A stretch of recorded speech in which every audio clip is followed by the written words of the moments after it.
Good morning. I wanted to share this strange picture with you. So this is one of the roundabouts that is near my house, and it was completely stopped just a minute ago. Like no one was moving on it, and I couldn't figure out why, because the whole point of a roundabout is that people are always moving around the circle. But a minute ago, no one was moving. It was dead stop. So I don't know if somebody was trying to go around the circle and it got stuck around the middle. I don't know. I know it's possible to get stuck around the middle. I've seen videos and heard people tell me stories about it, but I've never seen it happen when I'm actually going through one. So I don't know if roundabouts are safer or not. Then you end up with that kind of a tangled mess. It did get untangled eventually, but really weird. Anyway, good morning. Sorry. It was very confusing to me, so I wanted to share the confusion with you. Anyway, I am on my way to work again. It's about 7:40 in the morning, and I have not had much coffee again, so sorry as I take a sip. So what should we chat about today?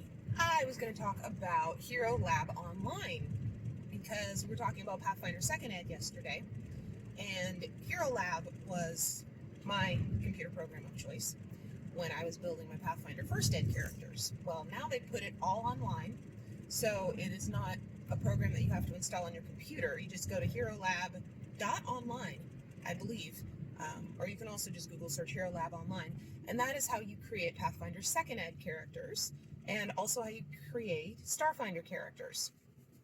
If you want to do First Ed, you'll still have to use the old HeroLab because they only have the program, I guess, built for 2nd Ed, Pathfinder, and Starfinder. And I've used it several times now. I like it. There's some bumps in it. There were several things that were not instinctive to me when I first started building. So HeroLab, if you're out there watching and you're curious for ideas on ways to improve your product, hit me up. I would love to chat with you about a few things that confused the daylights out of me.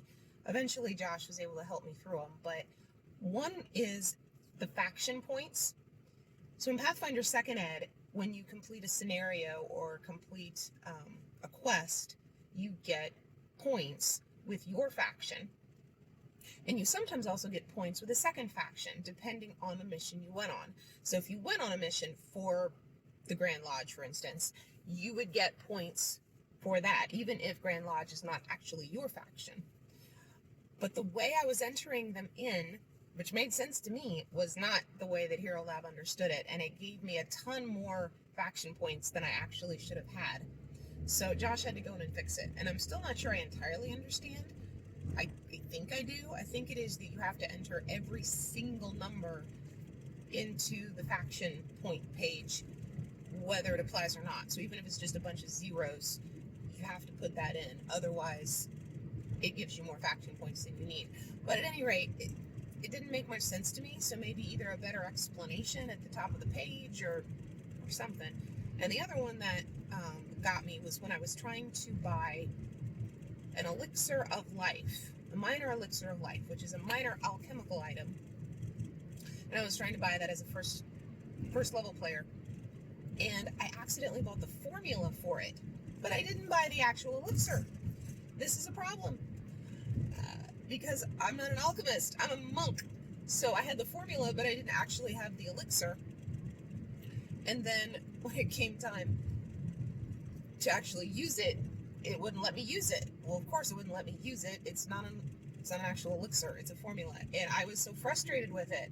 And so finally, Josh showed me where there's the alchemical items, there's potions, there's formulas, and I was confused on where they were. Like, I didn't realize they weren't all in one place. So there was that bit of a bump. If you're going to play a magical character that's going to have magical stuff, or if you're going to be an alchemist and you're going to have your elixirs, or if you need formulas because that's what you do is you make alchemical stuff, you're going to have to get comfortable with that.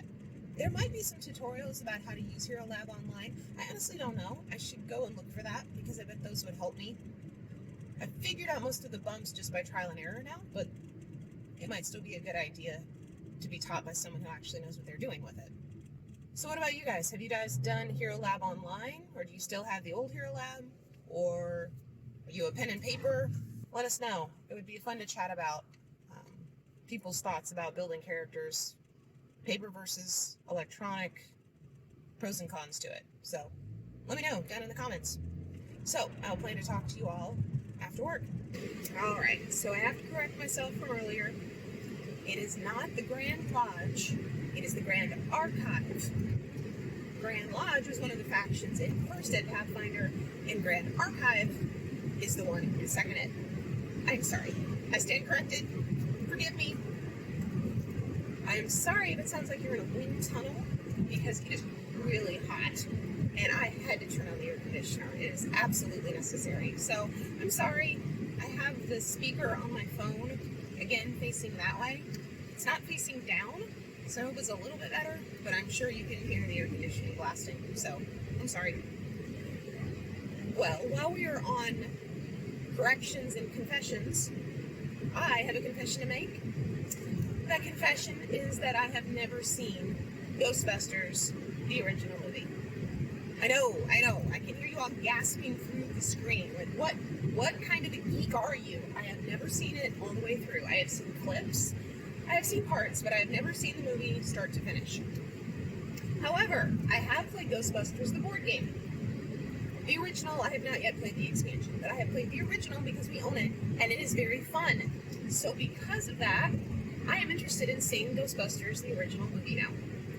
And I wonder if I'm the only person that's ever happened to, where you play a game, but you haven't seen the movie, and then the game is so fun you now want to see the movie. For instance, the game Fantastic Beasts, Perilous Pursuit. Has anybody played that and has never seen the movie Fantastic Beasts? I saw the movie first, thought the movie was great, and then we bought the game. The other one would be Harry Potter. Is there anyone who has played a Harry Potter game, but you have never seen one of the Harry Potter movies? I have seen the Harry Potter movies through the end of 6. I have not seen 7 and 8 yet, because my sister-in-law tells me I have to read the books first, because there's stuff in the books that they weren't able to flesh out entirely in the movies just because of the length of the movies.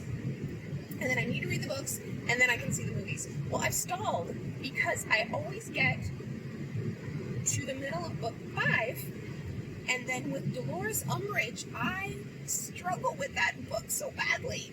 I want to finish it, but she drives me nuts. Oh my goodness. I know she must get her comeuppance somewhere, but she drives me crazy.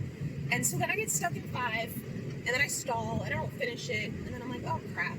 And then I try to restart again, like, okay, let me get some momentum, let me get through book 4, and that'll carry me to book 5, and I think I've stalled again on like chapter 18 or something like that. Okay, so I've got to finish reading the Harry Potter books so I can actually see movies 7 and 8 of the Harry Potter series.